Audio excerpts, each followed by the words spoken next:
How are you?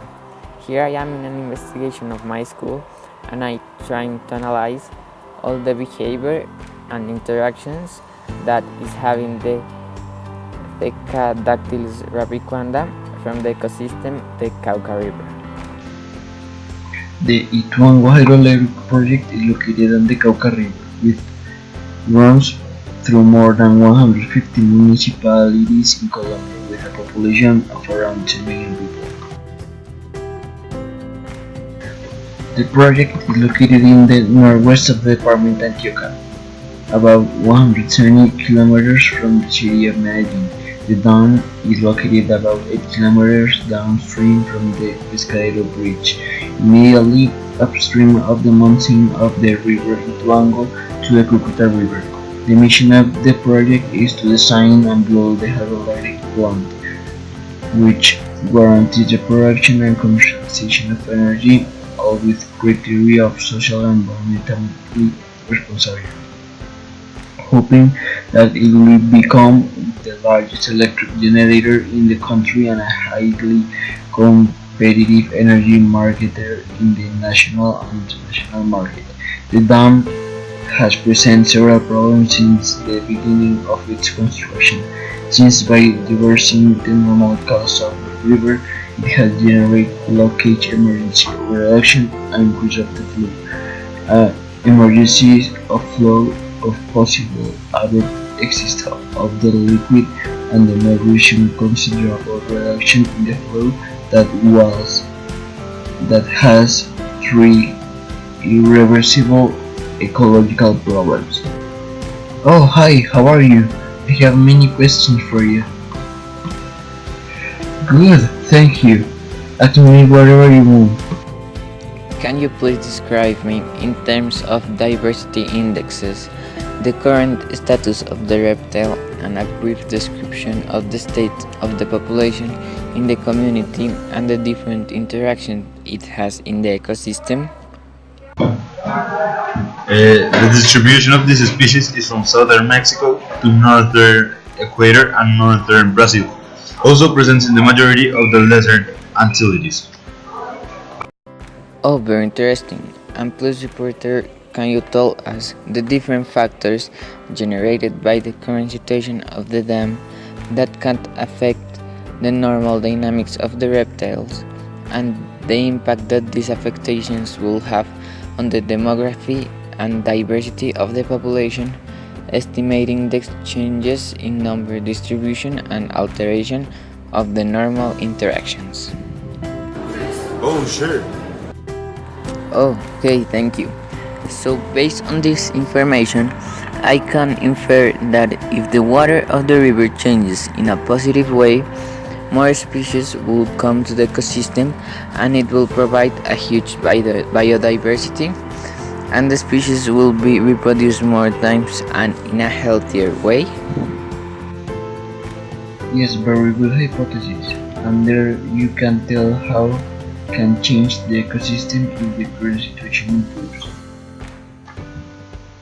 And I have another question. Can you please explain how the possible adaptations of the population can help the organism to survive and remain stable over the time despite the different effects made on the ecosystem by the changing conditions of the dam?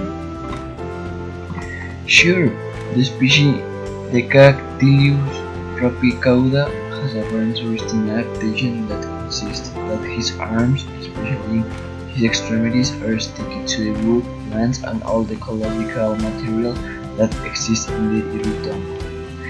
This adaptation could help the population to scale high altitudes from the trees or mountains and could be safe of the big flow of escapes of water of the dam. By the other hand, they have an interesting adaptation that consists that they can regenerate their extremities, for example, the arms and the tail.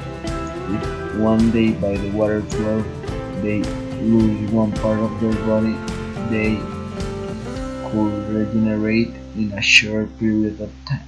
Oh, and I have one question. Could you please analyze the behavior of the reptile proposing a way of population conservation? The proposal must be the information related to the dynamics of the selected population, using them in management programs. What we as conservation of the ecosystem community can do is to put a very high quantity of seeds around all the ecosystem, and what this could do is in some years making bigger the habitat of the reptile, because if there are more trees there could be a bigger place to live, and this could also provide more food to animals, so the resources could be bigger, so the population could increase. Oh, everyone should help on this. Yeah, sure, everyone. Also, how would you establish the population dynamics in the community to design an optimal model system with inputs and outputs required, predicting aspects on population dynamics, considering multiple biotic and non-biotic factors involved? If the community will have a problem by the escape of water of the Hidroituango dam, then the population doesn't have enough resources to survive in the ecosystem, because there could not have sufficient non-living facts that are the ones that eliminate this species. By the other hand, could exist a solution that consists on send the species in general to a safe place. Boy, I have a question for you.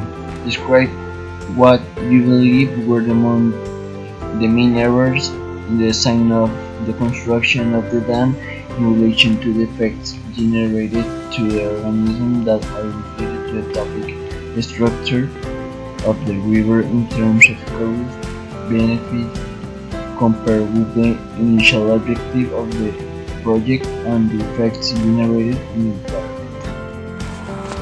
For me, the main error in the design and constructions of the dam in relation to the effects generated to the organism is that I think that the treatment of the water needs to be better, because the water from the river is the principal resource for the reptile and many other organisms to live.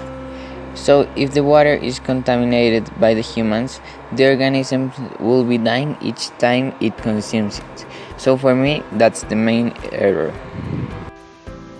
Okay, I'm going to tell that to all the community.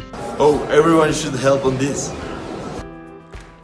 Yes, you know so much. You're welcome. See you later.